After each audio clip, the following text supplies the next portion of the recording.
right, everyone. Welcome to Beyond Baseball Shorts, the podcast powered by Prospects Live that we just give you a little bit of behind-the-scenes looks into some of your favorite prospects. I'm very lucky to be joined by another amazing guest, Max Bain of the Chicago Cubs. Max, how are you doing today? I'm great, man. I just appreciate the opportunity to come on here, man. Thank you for having me. Yeah, we're excited to kind of dive a little bit into your journey, get to know who you are for the viewers and the listeners here. So just to kick it off, just give everybody a little bit of background on how you got to where you are. I know you have an amazing and incredible journey that it's kind of different than most players. So just dive a little bit into that. Yeah, for sure. I guess getting to where I'm at right now, I'm currently in AA with the Chicago Cubs. I played for the Tennessee Smokies this summer.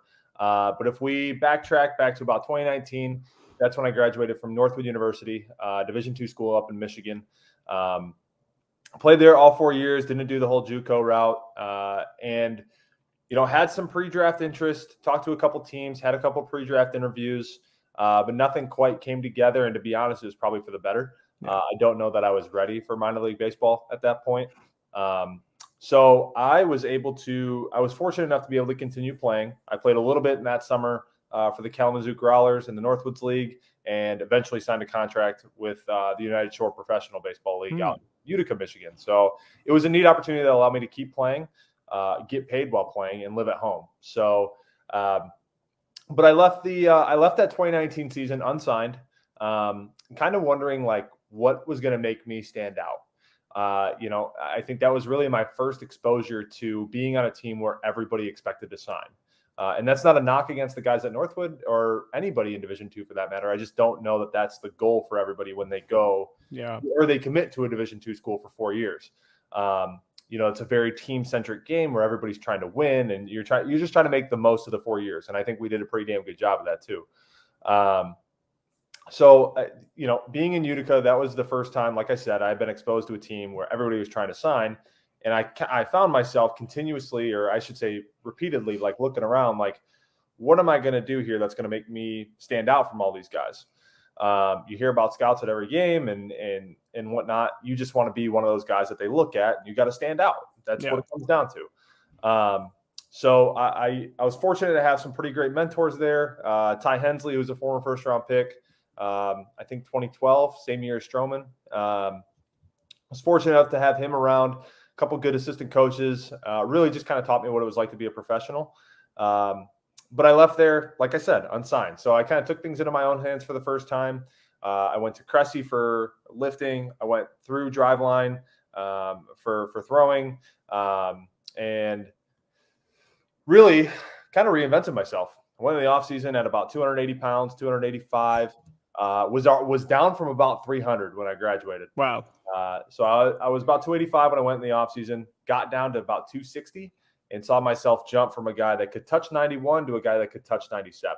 Wow. And that happened in 4 months. So once that all kind of came together, everything else took care of itself on the back end. I posted a video to Twitter, got retweeted by Pitching Ninja back when he was kind of doing that thing for guys in my position. And I heard from 18 teams. Oh, wow. The Cubs were the first team to offer me, although there were some scheduled stuff. There was some scheduled stuff to be completed, but we never got there. I took my first offer. I took Arizona spring training. I was ready to go. I was ready to be a Cub. I went to my first spring training, which was a pandemic year. Looked around, basically said I'm nowhere near where I need to be. Took that. I went home for that summer, threw 100 innings in a cage, dropped another 35 pounds. And went back for 2021 camp and immediately was put in high A. And then obviously the progression, I ended up in AA this year, which got to experience an in-season promotion, which was really cool. Yeah, that's an insane transformation just to go from that, like touching 91 to 97. When you think about the journey that you took and kind of deciding where you wanted to play pro ball at, what went into like deciding which team to go with? To be honest, I kind of touched on it in the last answer. I grew up and about 4 or 5 times a year, I would go out to Arizona and play for teams out there. Okay. That were playing at all the spring training sites. So once I saw how nice Arizona was, I have family out there. Just the whole setup is great. Phoenix is a great spot. Yeah. It's a good spot. You're 10 minutes south of Scottsdale, which is really nice. And honestly, like I picked Arizona spring training. That's where I wanted to be. And I got so lucky because Craig Breslow, who's our director of pitching, him and I had a phone call when I signed. And he tried to sell me on the org for like 45 minutes. And I was like, Craig, you don't have to sell me, man. Like this is where I want to be. But everything he was saying, everything he said in that phone call came to fruition in terms of the tech, in terms of the people, in terms of the development philosophy, and just the overall ability to create a good culture within the organization. And I'm really, really thankful for that because I have a great supporting cast. And I can't even call them that. I have a great coaching staff that's willing to work with me day in, day out, and treat every guy the same. And I can't be more thankful for that than I am right now. That's amazing to hear. And I'm biased. I'm from Arizona, so I think Arizona spring training is way better than Florida spring training. I've just heard. So I can't fault you. Too many horror stories about the FCL. Yeah, and games in the middle, and you just like when you're an undrafted free agent, you don't know the situation you're getting into, and obviously Arizona summers aren't cold, but at least it's dry heat. Yeah, definitely. You get down to the swamp down in Florida, and you're like, nope, hard pass. Yeah. No thanks. But I got very lucky being a Chicago Cub. This is where I want to be. Yeah. The one thing you really touched on that hit home to me too, you talked about culture. I worked for the Kansas City Royals for a while, and a lot of the reasons players were drawn there was because of the environment they created for the players. Sure. Can you talk a little bit more about that? Because I think that gets lost in terms of where people go and things in that nature, because it gets lost that sometimes these are human beings, and I think that's why everybody liked playing with the Royals, is because they really focused on the humans outside of the guys that they were drafting and the personalities that they were drafting, and they wanted to bring in good people. Because you can talk a little bit about how the Cubs kind of do something similar. Yeah, and I think you hit on the best point right there, right at the end. We do an incredible job. I've said this on numerous interviews in the past. We do an incredible job bringing in good people. I think when you have a group of 300 people or 500 people, however many it takes to make an organization run from top to bottom, obviously you're not going to go 500 for 500, but we hit at an incredible rate. We have a ton of good people, and I think that only helps. And seeing the success that we had this year, that buy-in, especially from the pitching side, is only it's shooting through the roof, dude. And that's what we're looking for. When we have everybody coming together that's completely bought in on the same philosophy, I think that's when you start to see a real development system grow. And I kind of mentioned this last week in an interview I was in, but I think it's really impressive that we're doing it as a big market team. I think 3 years ago, we were known as the org that couldn't develop pitching to save our lives. And that couldn't be further from where we're at right now. Like we are, the entire team, you go top to bottom, doesn't matter what affiliate, all those guys are more than competent. Every guy's very competitive. All of them have really good stuff. Our pitch design process has been implemented and executed with every guy, and it shows. You have a Myrtle Beach team that wins the first half. South Bend to start the year was still really competitive, and I got because I was there, so got to hype up the boys. The Myrtle team, a lot of those guys, the core of that team gets promoted, wins the second half in South Bend, and then you have a Tennessee team that pretty much rolled over an entire team all year, and we stayed steady in second all year and ended up finding ourselves in that championship series at the end. So I think we have buy-in, and I think we have good people, and when you mix those two, I think it's going to be really advantageous, especially bringing back the whole big market thing. Like you can surround the free agent or the big money guys with dependable, renewable talent. That's a recipe for success. Yeah. I remember looking at that Myrtle Beach lineup one day. I think it was like James Triantos. They had Pete Crow Armstrong. It was like Kevin Alcantara. I'm like, this team is absolutely loaded, because I cover the Royals for a while, and they're affiliate. And they were playing Columbia. And I remember looking at this lineup. I'm like, if anybody can shove against this lineup, this is like a potential big league future lineup right here. And that rotation too, right? It was Hodge, Little, and Devers to start the year. And first and third probably could have been either guy could have been pitcher of the year for us. It's insane. I just remember seeing that. It's like that whole entire squad was just stacked. So that was it. It was really fun to see all the guys win. This summer, and just seeing how much fun everybody was able to have while we were doing that. That was something that I saw in 2021 with the team who used to cover the Royals. I spent the whole year in Quad City, or not in Quad Cities. I'm glad I didn't spend the whole year. So good. and now you're seeing those guys kind of turn out, Eaton, Massey, Yeah. Pascal, all those guys end up on the big league roster this year. And I think you just reap the rewards. Yeah.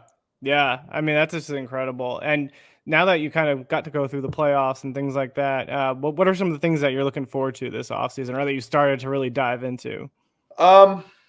So I'm looking forward to my ability, or my pitch ability, increasing my pitch ability. I think one Yeah. of the things that I struggled with the transition from high A to double A was I guess the decrease in usage of fastballs, Hmm. and forcing me to use kind of my other stuff. And I think at the end of the day, I just needed to trust myself a little bit more. But I also had like a little bit of an ankle injury. I sprained my ankle my first start there, and I just kept playing on it for like 4 weeks. Yeah. We go down to Biloxi, and I hurt my other ankle mid-game, have to come out. So I got 2 bad ankles, and I'm trying to throw, and I ended up spending about 2-3 weeks on the IL. But in that time, all my movements on the mound had kind of shifted and put me in a position to not throw a ton of strikes. I wasn't giving myself a huge window of release to be within the zone. So I'm looking forward to increasing my pitch ability, and just being able to throw anything, any count. And the other thing I think goes along with seeing how far things I don't want to use the word spiraled, but Yeah. seeing how far things got out of hand without me noticing. I think it's a goal of mine to increase the time I put into video analysis of myself. That was something I was really diligent about back in 1920 when I first started this venture, to really better myself and kind of take charge of my career. And I don't know that I got laxed with it. It's never there's never a time where they're like, hey, this is something that you should do. Yeah. You learn from the guys around you, and you're just trying to go with the flow. You're learning how to be a pro. I learned from the Adam Wainwright situation at the end of the year. Remember when he had that big tweet when he's like, hey, this is what happened.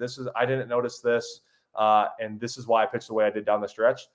I think something similar can be said for me, because if I just went back and looked at some of my starts and really looked into some of my video, I think that's a problem I probably could have diagnosed. I'm pretty smart when it comes to the biomechanics of pitching and all that fun stuff. So I think those two things, I need to be more accountable on the video side, and man, the pitchability. I want to be able to throw everything in any count.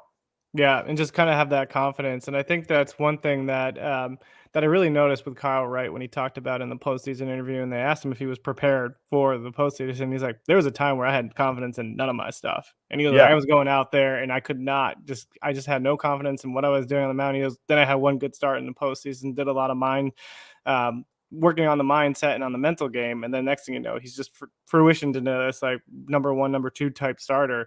So it's cool to see things like that, and that you're thinking about those things going in the off season. Yeah, and I got some time in postseason instructs down in Arizona to kind of refine some of the movements and whatnot, get control of them again. And some of the outings I had towards the end before coming home were really encouraging. I was a guy, once the movements you saw downtick in velo, I was a guy that would probably be like 93, 95, show you 6. When I went back down to Arizona, I was, within a few weeks, I was back up to 96, 97, showing 8. So it's that quick. And once you see things come together like that, a few good days of catch in a row where you're mixing everything, mixing deliveries, just trying to put yourself in that situation. If you want to be good at pitchability, you got to practice the pitchability. Yeah. So hammering that in catch play and seeing that develop the way it did, that was really encouraging heading into the offseason. I'm looking forward to building on it. Yeah, and that's awesome. And so the other thing I always want to touch on too is you have all the kind of goals for baseball, but what are some of the things you're looking to do outside of baseball during the off season? What are some of your passions outside the game? I want to be present, and what I mean by that is we miss a lot during the year. Us players, we miss a ton. We're really fortunate for the family that we have, that they're as supportive as they are of us. And I have a girlfriend back here, and she came down. She's a teacher, so she came down for a couple months in Tennessee, and that's incredible of her to do, because other than that, I mean, we're probably going 4 or 5 months without hanging out or seeing. Yeah. So to be able to be present this winter, go on a couple of vacations, just be able to spend quality time with the people that you care about and the people that care about you, even when times aren't great. I think that is something I'm really looking forward to. And, speaking of the girlfriend and I, we actually just got a new puppy. I'm trying to see if he's nice. I'm trying to see if we can get him on camera here, but he looks like he's being shy. So My dog always joins. Every once in a while, he gets like mad that I'm on camera, and so he'll like, oh, sure. gotta come in the interview. Yeah. Yeah. So we just got little Wes. He's Nice. he's a golden doodle, and he's been outstanding, man. I've been loving spending time with him. And yeah, man, I would love to sit here and tell you I got all sorts of hobbies outside of this, but if I did, then, you prioritize your training. I think Hmm. that's my full-time job, right? As a Yeah. baseball player, I'm choosing not to work this year. If I had a ton of other hobbies, then I want to be able to be home with the people that I care about and that care about me. So I just want to be present, man. And I love that perspective because I think a lot of times when we think about being present, it takes a lot of being intentional to do it in order to, like, when you're with family, with your wind friends, not being on phones and things like that. So it takes a lot of intentionality, and the fact that you're thinking about that so early on in the off season, I think, is It's huge. it's actually funny you mentioned that because I do this thing. So I cook for us, right? Hmm. And that's one of we call that a hobby because I cook just Yeah. about everything I eat, unless we're talking special occasions. But since I've been home, that's my thing is I'll plug in my phone at like 6 o'clock. I don't charge it at night. I don't charge it overnight. I charge it at night. So I Yeah. go to bed, I throw it on low power mode at 100%, and I go to bed. But it forces me to put my phone down for the night, and that's how I like it to be. Just be fully where your feet are. Love that. And the last question I usually wrap up with, but since you mentioned cooking, I usually ask people what's their go-to restaurant for the off season. But I got to ask, what's the go-to meal you're going to cook for the Oof. off season? So it's been fun because I've been forced to be a little creative so far. We don't have a grill right now, so Hmm. I've been doing everything in the oven on the stovetop. So like a little rundown. Every morning we'll do a little like a fruit smoothie. So we'll do frozen fruit, vanilla protein, creatine, and a banana. We'll throw that all in with water. That's Nice. pretty much my breakfast. We'll do that with 4 eggs and cheese. Can't go wrong with that. I will never get tired of that. I can do that every day. Food is function. We'll do that every day. I typically cook my own lunch when Madison's at work, and I'll do like a chicken breast in the oven, and I'll cook a bag of veggies with it. And then if I'm cooking for us, if I got to pick one meal because she loves them so much, it's her favorite. The stuffed peppers. Ah, I'll do a pound of the. I'll do 3 peppers and a pound of the ground beef, the 93.7. yeah. Can't pour stuff. Got to get the 93.7. Just meat and cheese inside the pepper, and perfect. Stuffed peppers are Perfect. golden. Love We've been those. doing like a little side dip of guac with it too. Outstanding. Amazing. I guess While I the got oh, while I got the you, dog parents? Nice. yeah, Wes made an appearance. Hey Wes, what's up, dude? We'll put that in Uh, the description, guest appearance. yes, absolutely, absolutely. The last question I always ask guys, just because we always focus on the human side of the game, what would you have, or what advice would you have for guys coming out of high school or college, or taking even the route that you have to the professional baseball, to kind of help them transition and make that transition to pro ball and make sure they kind of stay grounded within themselves? Um, I would go with. I think you got to surround yourself with the best people possible. Yeah. And I think that's really hard to do. There's a lot of luck involved, I think. Uh, but I think it's really uncomfortable just walking into an org. Like talking like a guy like myself, I was the only guy or I guess I was one of 2 who signed at that point. Hmm. The other guy he was released during the pandemic, and we had that wave of releases. So I was kind of the only guy in my spot, and I just kind of had to take the org for what it was. We were at Winter Hmm. Instructs, and there's 100 guys there, and you don't know anybody. So there's a little bit of luck involved, but as you kind of start to feel the org out, try to surround yourself with the people that you view as most professional, because at the end of the day, that's what it's going to come down to. If you can't, obviously you got to perform on the field, but if you're not professional, then we're not going to be moving up the ranks. Yeah. That's stuff that's kind of learned along the way. That's a very field-based thing, but that feel is going to be developed by your peers. The other thing I would go with, especially on the player development side, is that it's your career. And you're going to hear that a lot. But man, I don't know how to phrase this without sounding like you know what I'm trying to say, right? Yeah. Yeah. It is your career. If you want to do things in the off season, go do them. If you want to train with a specific company, or if you want to try a certain throwing protocol because you think that it's going to help you and there's logic to support that and you can regurgitate that or have an educated conversation about it, go do that. You know, you don't want, or I shouldn't say you. I don't think anybody wants to be at the end of their career, hopefully a very long career. Nobody wants to be at the end of their career wishing that they would have tried X method, right? So I think it's your career. There are going to be certain limitations put on you, or certain orgs put certain limitations on guys. The Cubs haven't put any on me. I walked in the door and they basically told me, hey, if you want to try this, if you want to do your lifting program, you kind of got yourself to where you are. So if you want to do your lifting program, do it. Cubs have been nothing but gracious to me. I've heard stories about other orgs, and other orgs do put limitations on guys. It's a very real thing. But it is your career. You only get one shot at it. What we were talking about before, talking about viewing in a very, very business model way, every player's an asset, right? That's how that is. When it comes down to it, you are an asset, and that's okay. But you have to understand that you're in charge of your career and your development. I think that's a really important thing, and that's a very hard thing for me to word on a podcast. But I think it's a very important thing that you're also going to learn. Everybody here, if you're playing in pro ball, you're going to learn what I'm trying to say based on the feel that you develop, based on the peers that you surround yourself with. They're going to learn over time what I'm trying to say by it's your career. Yeah, I think the good way to wrap that up into the episode is too. It's like, one, relationships and the importance of relationships, because the people you surround yourself with, when the game's over, they're still going to be around. And so it's like making sure that you have those developed relationships. And two, it's taking control of your own journey. Make it what you want it to be, and try to get there based on how you want to get there. Absolutely. Absolutely. Well, Max, we can't thank you enough for joining us. This has been awesome. You're an incredible dude, and we are just wishing you the best of luck when the season coming up. And so definitely stay in touch. And if there's anything that we can do, let us know. Thank you. Thank you for having me on tonight, man. This was really fun. I'd be down to do this again sometime.